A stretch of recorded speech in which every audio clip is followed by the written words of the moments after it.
Ja, liebe Freunde, heute stellen wir euch die Mehrwegkabine 4307 auf der AIDA Nova vor. Erstmal unsere Eindrücke vor Ort. Viel Spaß! Wir stehen jetzt vor Kabine 4307 und die schauen wir uns jetzt mal an. Das ist eine Fensterkabine auf Deck 4 im Rumpf.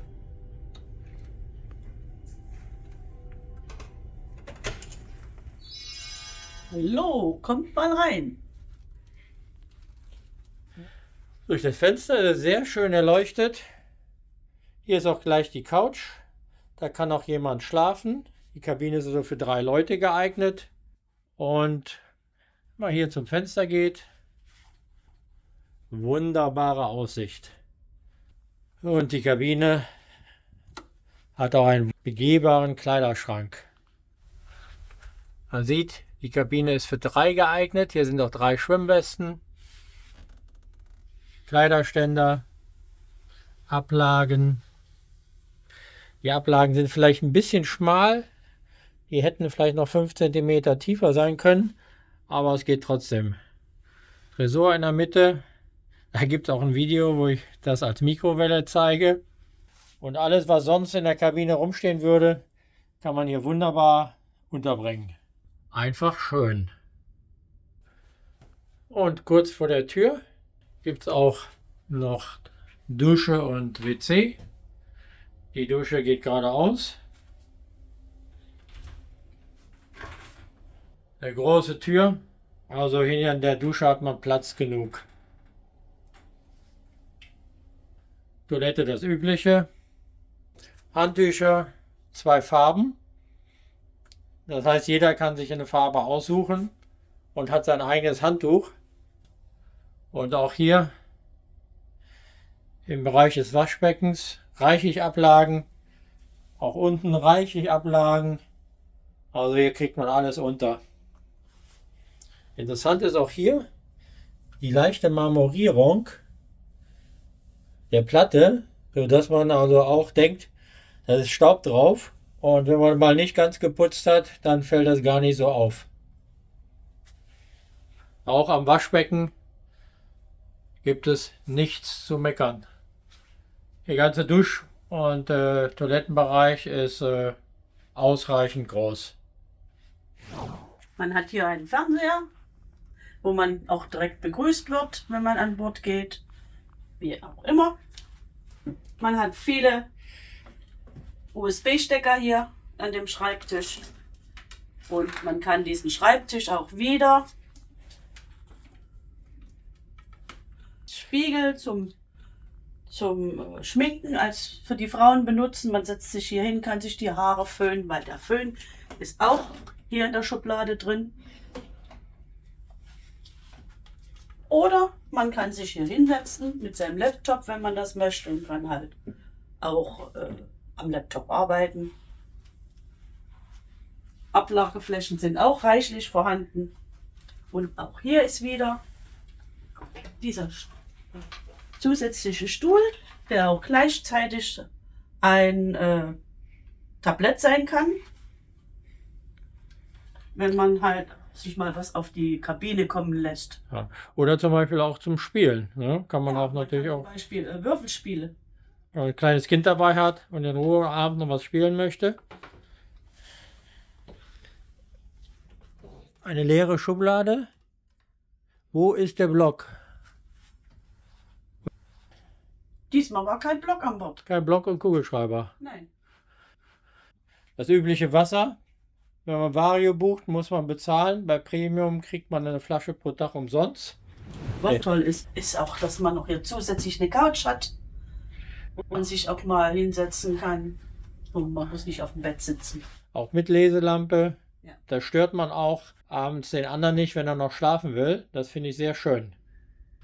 Im Bett, die Lampen sind doch sehr hell. Was ich auch sehr toll an diesem Zimmer finde, ist wie gesagt wieder der begehbare Kleiderschrank. Und man hat immer Ordnung in seiner Kabine. Was mich persönlich stört, ist, dass der Fernseher immer vor der Couch hängt. Weil eigentlich guckt man ja Fernsehen, wenn man im Bett ist. Man hat aber die Möglichkeit, den Fernseher auch Richtung Bett zu drehen. Also es ist an alles gedacht. Unterm Bett ist auch Platz genug für unsere Koffer.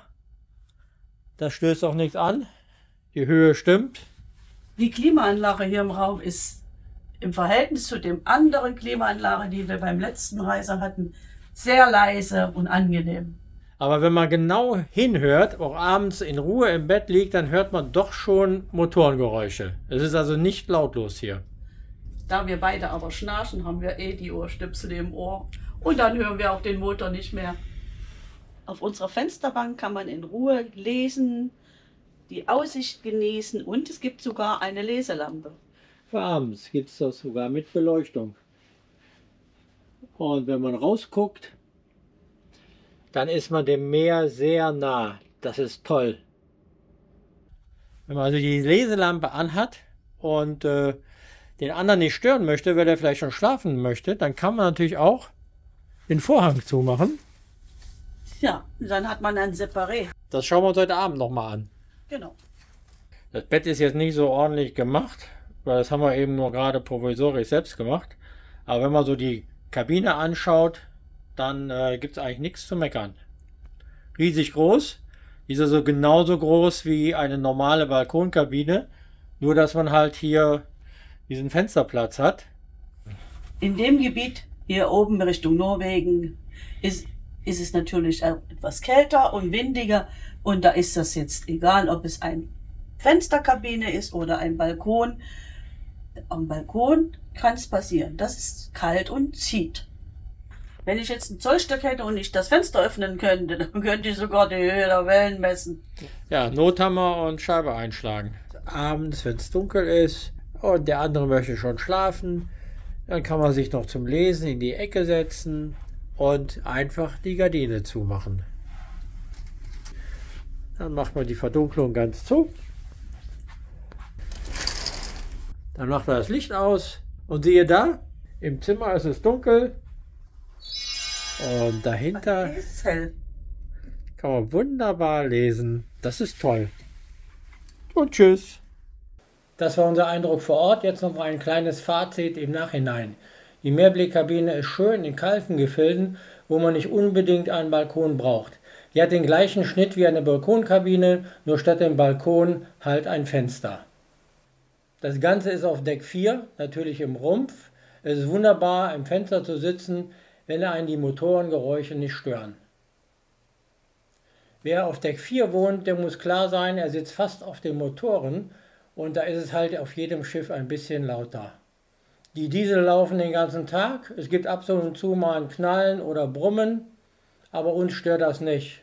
Das Brummen ist eher einschläfernd, aber hört selbst.